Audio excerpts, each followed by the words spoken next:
So, our last few videos have been a bit doom and gloom, and I just don't feel like talking about another impending crisis this week. So, let's fall back on the trusty old Economics Explained emergency content supply by throwing a dart at the map of the world and talking about a national economy. That should be a little bit more upbeat, right? Oh boy.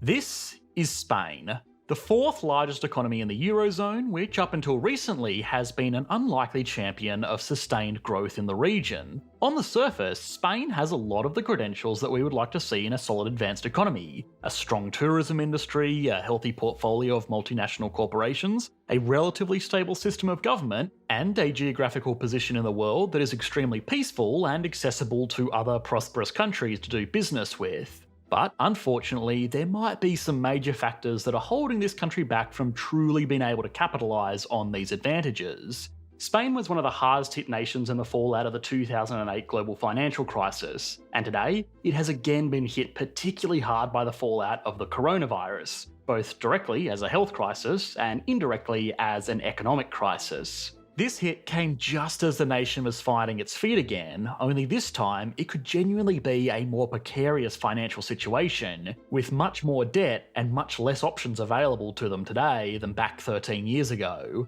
Spain could genuinely be the country to watch in the next few years, as it has the potential to be an engine room of growth in Europe or a major liability rivaling that of Greece in the early 2010s. But to properly be able to understand this economic crystal ball, you need to as always know about a few important things. How does Spain manage its economic affairs in a way that is distinct from almost every other country in the world? What can Spain's economic woes teach us about the strengths and weaknesses of a decentralised government? How was it able to recover from those woes in recent years? And what might be stopping it from pulling the same sort of recovery this time around?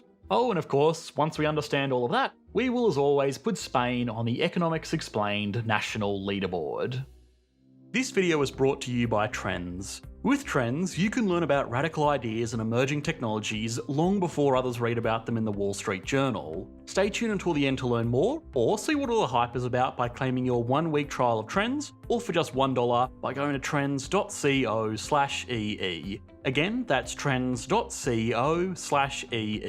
Link is in the description below.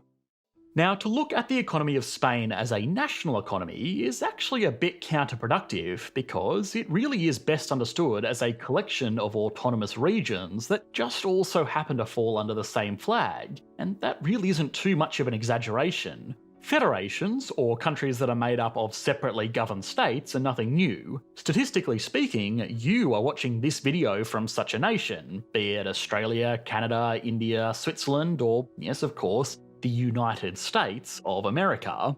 Economically speaking, such systems actually have some pretty significant advantages over unitary states that are governed by a central federal authority exclusively. Take the US for example. State budgets allow individual regions to account for the needs of their region without having to consider the broader implications of the whole nation. California could probably do with some policies to encourage affordable housing development, but a similar policy in North Dakota would be a huge waste of time at best, or a huge waste of money at worst. Dividing up a nation also allows constituents to vote on multiple issues at every level. Someone may love a Republican governor's policy and vision for their state, but prefer a Democratic president dealing with monetary issues and trade deals. Or of course, before you get angry in the comments, the exact opposite may be true. There is also something to be said for these types of nations being more stable, because there are many layers of authority and responsibility that go into running such a nation. And I don't just mean that in the sense of, oh, America's capital city is harder to invade because there's 50 of them, but more so that some states will fall in hard times while others are experiencing good times, and vice versa. Ultimately, this diversification means that there is more stability built into their political, economic, and yeah, I suppose even diplomatic systems. In nations as large and diverse as pretty much all of the federal states in the world today, having this regional independence does really make sense. But it's not all good news. As with anything, there are some trade-offs. One of the biggest and most topical of these trade-offs is the natural tendency for these semi-independent states to compete with each other for talented workers and productive businesses. We saw this play out when Amazon was shopping around for a state to set up its second global headquarters in. an Amazon head office brings with it thousands of very high-paying jobs. So, naturally, states wanted this in their backyard. In order to encourage Amazon to choose their state, multiple governments were competing with one another to offer tax concessions to a private company, all within the same country. This kind of natural competition extends beyond just courting obvious Lex Luthor impersonators too. We explored in a previous video on this channel that California's high state income taxes were pushing high earners out of the state and into other states with no income tax, like Nevada and Texas. This creates a situation where the most sustainable system of government will lose out to competing policies that just attract valuable workers and businesses by giving them money. Now you'll ask, what does this all have to do with Spain? The particularly astute amongst you might even be halfway through typing out a comment saying, actually, Spain isn't even a federation, it's a unitary state, which is technically correct, but this is more so because of a failure of definitions, more so than it is the reality on the ground in Spain. You see, to be counted as a federation, the country itself needed to be formed by pre-existing states that came together to make one unified nation, whereas Spain has been a country for a really, really long time, and this regional independence thing was only really introduced in 1978 after the fall of the Francoist dictatorship, which had plagued the nation for over 35 years beforehand. This decentralised model was set up for many reasons, but a big one was to avoid the kind of concentration of national power that led to this dictatorship in the first place. Either way, what the Spanish regions lack in technical terminology, they more than make up for in independence. States' rights are a big deal in the US, but they have absolutely nothing on the autonomous regions of Spain. Some of these regions truly do see themselves as totally independent entities, to the point where people will identify as being from the Basque country rather than being from Spain. These regions are also led by presidents rather than governors or premiers like in typical federations. Of course, that's just a title and the roles themselves are pretty similar, but it does still show you the power that these local regions wield.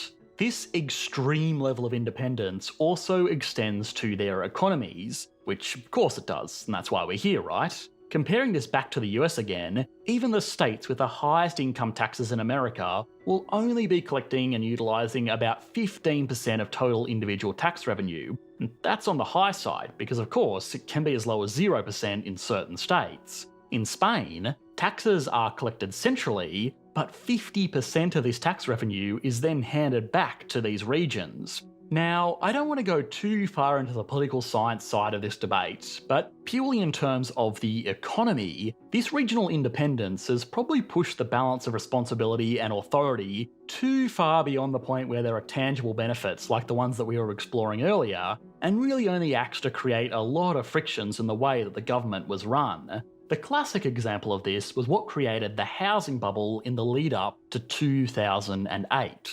The early 2000s were a great time for a lot of economies, and Spain was no exception. It had successfully adopted the euro and had almost entirely shed its image as the home of a dictatorship. This meant that tourism and trade were booming as everyone from Germany to the UK fled their cold cities to laze on a beach under the Spanish sun. This had led to somewhat of a development boom in the country. Hundreds of companies had been established that were all attempting to find the next tourist hotspot or gentrified township to build massive property developments on top of. This building craze was accelerated by the adoption of the euro, which meant that these developers could now access credit markets all across Europe rather than those purely denoted in their own local currency. To add fuel to the fire, this craze was encouraged and in many ways actively supported by these local governments. Why? Well, for three reasons. The first was that building tourist infrastructure or new living centres did work to genuinely improve the quality of life for the people that they represented. But, probably more importantly than that, it was a great job creator. The building industry is a huge employer in most growing nations for a number of key reasons. For starters, it's almost impossible to outsource. You can't build a house in China and then overnight ship it to Spain, for example. It's also very hard to automate. There have certainly been improvements and advancements over the years, but construction jobs are highly variable, which makes it infeasible to set up automated systems which tend to thrive in very repetitive and highly predictable tasks. In the world today, most frames are put up, bricks laid, pipe plumbed and cables wired by hand. Despite being physically demanding, these are normally still good paying, skilled jobs that can serve as the foundation for a healthy economy. What's more is that even if these builders demand higher and higher wages, most people in the wider economy don't care too much because it just means houses are more expensive to build, making their already built houses more valuable. There was fierce competition between the autonomous regions within Spain to create the hottest housing and construction markets. More jobs, more investments, and more opportunities to make lots and lots of money. Which leads us on to the third reason. People stood to make lots of money. And first in line to collect this money was the local politicians who had oversight and early knowledge of where future opportunities would be, and also just had vested interests in making their own portfolios more valuable. By the time 2008 came rolling around, Spain was one of the most indebted nations in the world, with one of the most heated real estate markets on the planet. Needless to say, the subsequent crash hit the nation hard, and regions not only lost huge values in their own investments, but also their largest employment industry all in one fell swoop. Unemployment in the nation spiked to over 25%. Meaning that 1 in 4 was out of a job, which is simply unheard of in most developed nations. At this point, it would not be unreasonable to expect that Spain would just crumble into a failed state. But it did still have one thing going for it. Sure, it had a lot of debt, but that was almost entirely private sector debt. The national government actually had a debt to GDP ratio almost half of that of the USA at the time. Why was this the case? Well, remember, up until this point, the regional governments basically ran their own show, and sure, they were massively in debt, but the Spanish government itself was able to take a bit of a back seat and be a little bit more responsible with its spending. This is almost the opposite of what happens today in the US, with some states maintaining a budget surplus while the federal government runs massive deficits. What this strange relationship allowed Spain to do was oversee a controlled demolition of these once sacred industries rather than just letting them straight up explode. Sure, unemployment was high, but government policies meant that people out of work did not have to worry about falling into absolute poverty. Banks were failing, but the Spanish government had the cash it needed to keep the system operating, a luxury that was not available to everybody in Europe. Of course, this still caused problems. As we saw in our last video, extremely high levels of unemployment drive down wages because why would you bother paying your employees well when there are millions of people desperately looking for work that will do the job for a lot less? This caused a lot of Spain's more highly skilled workers to move abroad to find more lucrative employment opportunities. This was something that was surprisingly easy for them to do, given Spain's interesting relationship with the world.